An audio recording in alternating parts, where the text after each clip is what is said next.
Customer expectations are more often implicit than explicit.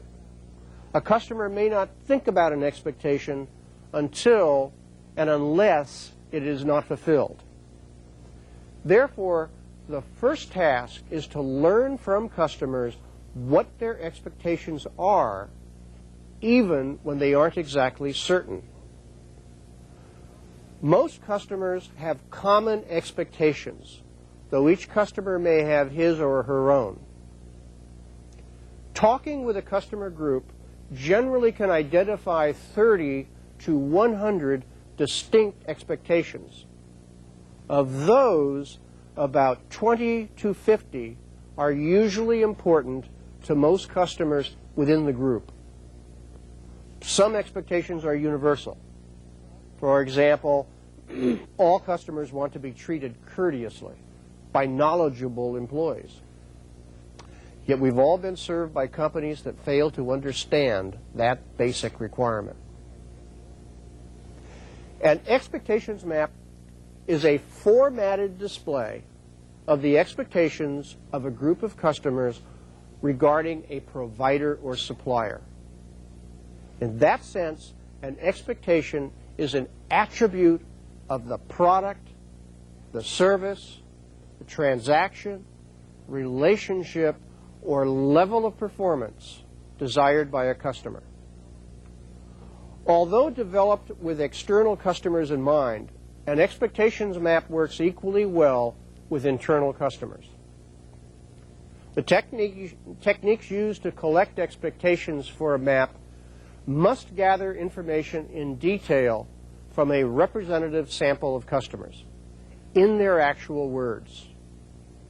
Most commonly, it involves two focus group techniques, nominal group and a virtual group.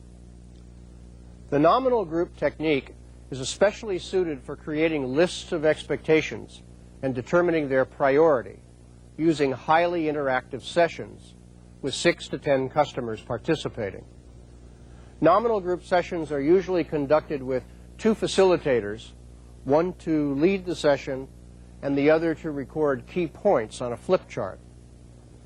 To tap participants' ideas, the lead facilitator poses a broadly worded question to stimulate responses that constitute their expectations of the provider. Here are some examples of nominal group questions. What are your expectations of the performing arts organization where you attend performances? As a cardiovascular surgeon, what comes to mind when you think about receiving excellent service and products from companies that manufacture and distribute heart valves? What makes for an excellent experience when shopping at such and such convenience store? Participants are asked to brainstorm silently and then jot down as many responses as they can. Then they share their responses with the group round-robin style. The group reviews the resulting list of expectations to eliminate duplicate ideas, define ambiguous words and phrases, add new ideas, and provide anecdotes and experiences that add context, color, and detail. Last, the group creates a report card on the performance of the provider, the organization conducting the study, on the most important expectations identified. A virtual group technique is intended for situations in which it would be unduly difficult or expensive to bring customers together. The group is virtual in that its members never meet or communicate directly. The discussion is conducted through a series of faxes between participants and the survey organization. That way, even a large number of participants can be treated as a single group. Even long after the data is collected, an analyst can divide the group into smaller segments for further analysis. It begins by faxing to participants the same question that would be used in a nominal group, along with a form on which they can write their responses. participants fax back the forms to the researcher, who conducts an affinity sort, creates categories, and develops a provisional expectations map. The map is faxed to participants to review. Then they fax any new ideas stimulated by the map and offer suggestions on the map's wording and structure. Often the researcher asks participants for clarification on items they don't understand. They're also asked to rate on a 1 to 10 scale how closely the provisional map comes to their own image of how that final map should look. The nominal group technique has 4 advantages. 1, managers from the provider's firm can meet and interact directly with participants. 2, questions can be raised on the spot in response to participants' input. 3, the session can be captured on audio tape or videotape. 4, participants can benefit from interaction with their peers. The virtual group technique has many advantages. It easily reaches geographically dispersed or global customers. It is ideal for small customer bases. It is useful when participants are from highly disparate social or employment levels. It costs less than getting geographically dispersed participants together. The participants can enlist input from others on an individual basis. Analysts can reassemble the group in any configuration after the fact, and it can function as a single large group. In effect, an effective expectations map is the voice of your customer. For example, a well-known foreign policy research institute used its expectations map to gain insight into the retention of members and donors. A market research firm used its map to learn how customers in 14 different countries were familiar and dissimilar. A leading publisher of business information used its map to identify new product ideas. An organization in the performing arts learned from its map how to meet the needs of single ticket buyers. An expectations map is a matrix of the values a customer has when he conducts business with you. Before we conclude our video conference today, I'd like to make a few comments about responsibility in the new global economy. In addition to knowledge and a growing borderless market of middle-class consumers, the new global economy is about both markets and morality. Why? Because our expanding economies contain dichotomies, deltas, challenges. Let me cite a couple of examples. The imperatives behind worldwide trade, driven by more nations switching to market economies, are tightening the bonds between nations. Currency transactions now ripple through entire regions. A sour economy in one region can cause heartache throughout the globe. Witness the recent currency problems in the Orient and the effect on world stock markets. While the communications revolutions of the internet, fax machines, video cassettes, and television is drawing countries more closely into a single village, not everybody is sharing in the bounty. More than half of the world's population is a 2-day walk from a telephone. They are people literally disconnected from the global economy. And if the global economy is truly creating a unified marketplace, then every worker, every consumer, every society is already connected to the other. This connection between organizations, workers, consumers, and society as a whole has impact with a capital I.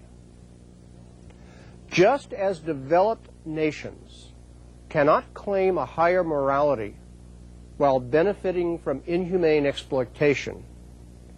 Neither can developing countries pretend to become modern one-world producers and expect exemption from the world's social values.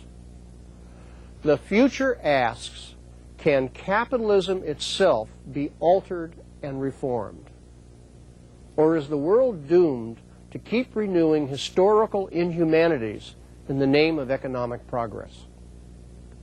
The proposition that human dignity is indivisible does not suppose that everyone will become equal or alike or perfectly content on his or her circumstances. It does, however, insist that certain well-understood social principles exist internationally which are enforceable and ought to be the price of admission in the global system. The idea is very simple.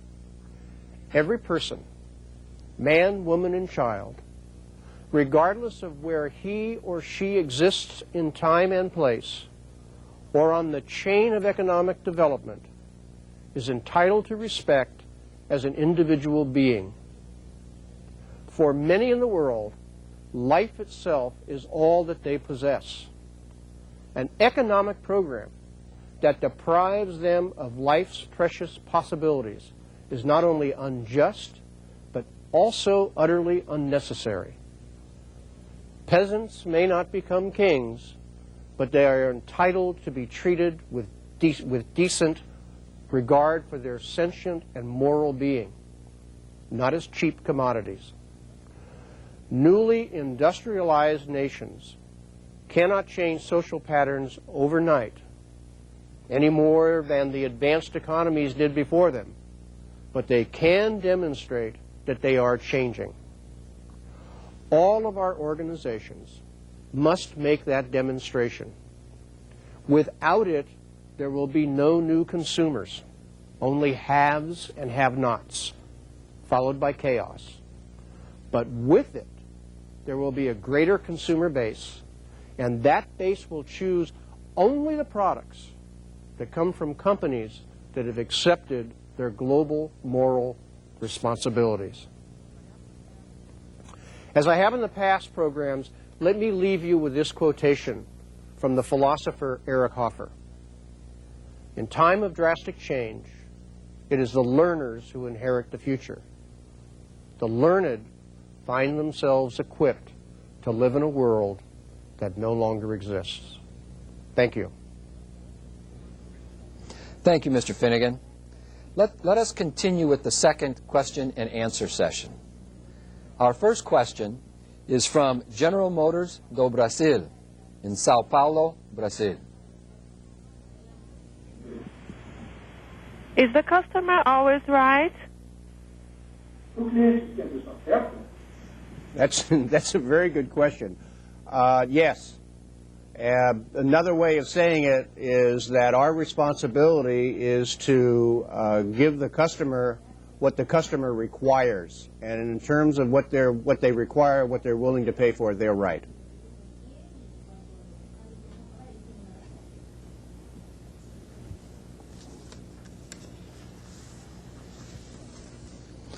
Our next question is from the Instituto Universidad Empresa, Universidad Blas Pascal, Córdoba, Argentina.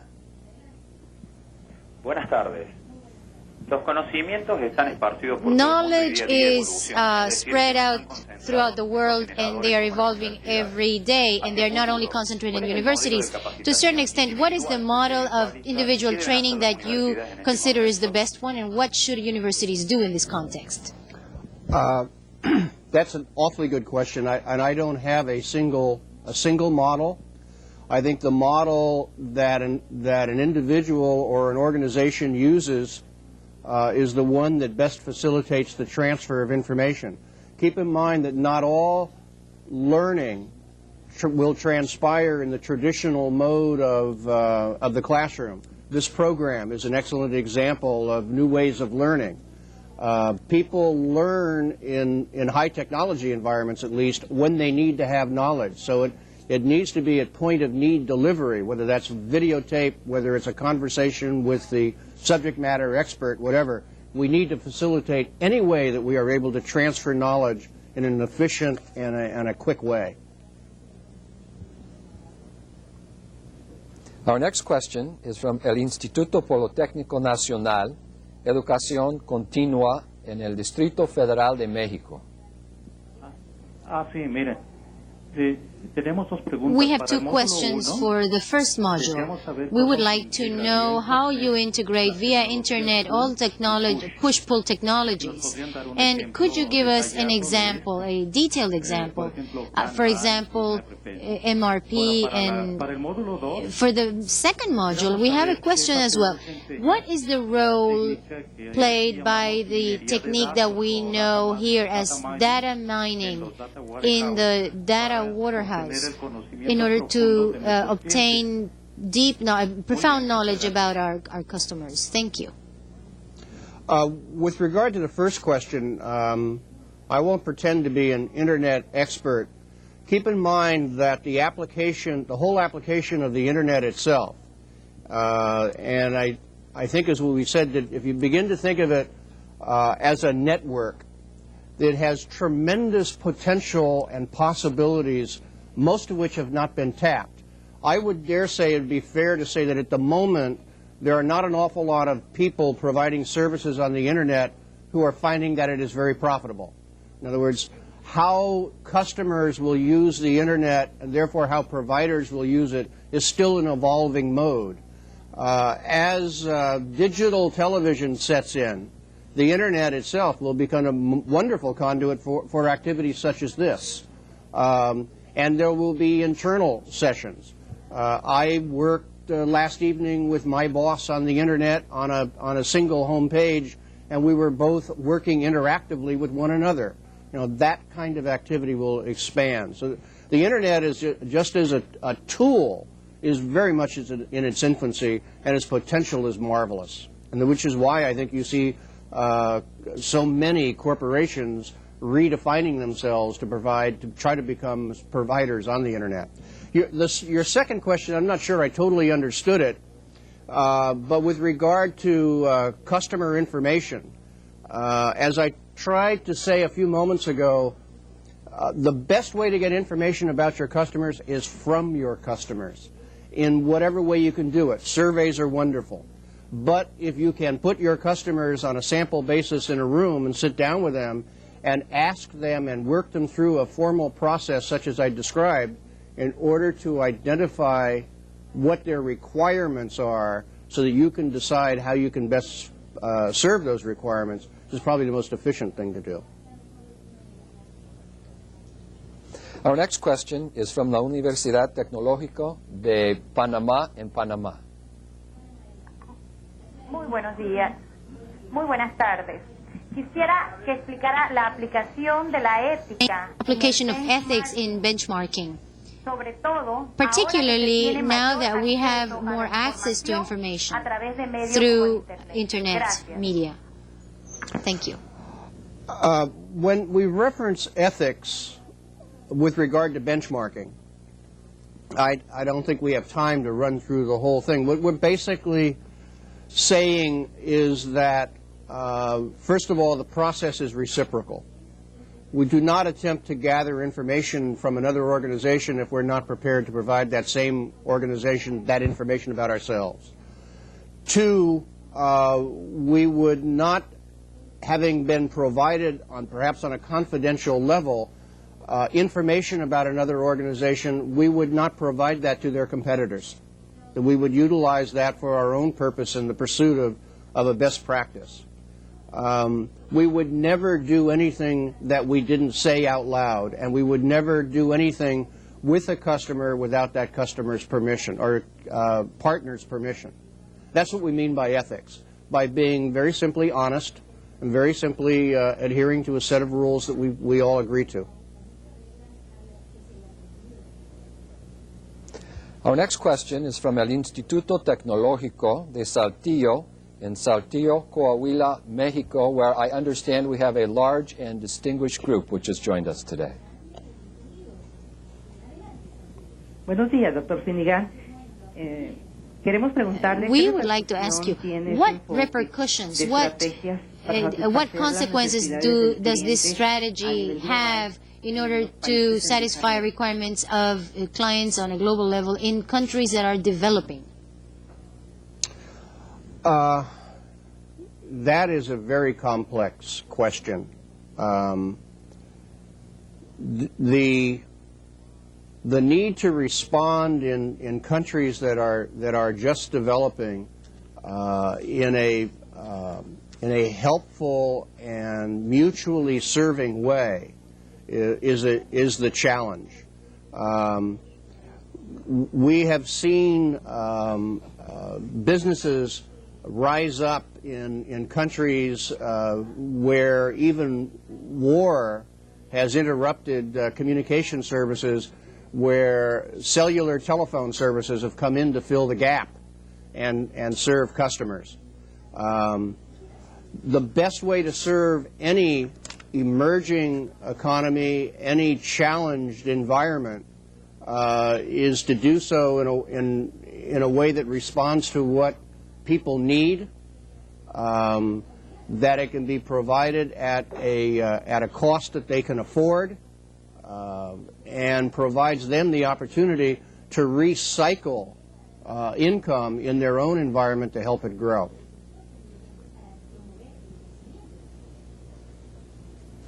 Our next question, which will have to be brief, is from la Comisión Federal de Electricidad, División Sureste, en la ciudad de Oaxaca, en el estado de Oaxaca, en México. Buenos días. Nuestra pregunta es The question is the following. Would you support the initial strategy to accelerate the change in organizational structure oriented towards client satisfaction by keeping a certain leadership that would be, to some extent, obligatory, compulsory? I'm not quite sure I understood the question. I would restructure, I would make changes in an organization only as it is clearly to my advantage to serve my customers or to my advantage to improve my own position in the marketplace in terms of operating expenses, etc. Thank you for your excellent questions, but we've run out of time. Thank you, Mr. Finnigan. We hope you have enjoyed participating in this video conference. We will continue transmitting programs on the latest in global competitiveness. We invite you to participate on February 12th in the first program of our 1998 series entitled Strategies for Global Markets, a Framework for Future Competitive Success. For additional information on International Training Center's programs, please consult your participants' manuals. Also, if you are interested in participating in training programs which will be offered by the International Training Center, please contact the Center by letter, phone, fax, or email. On behalf of all of us who collaborate with the International Training Center, I thank you for your participation and interest in today's program. Thank you, and see you soon.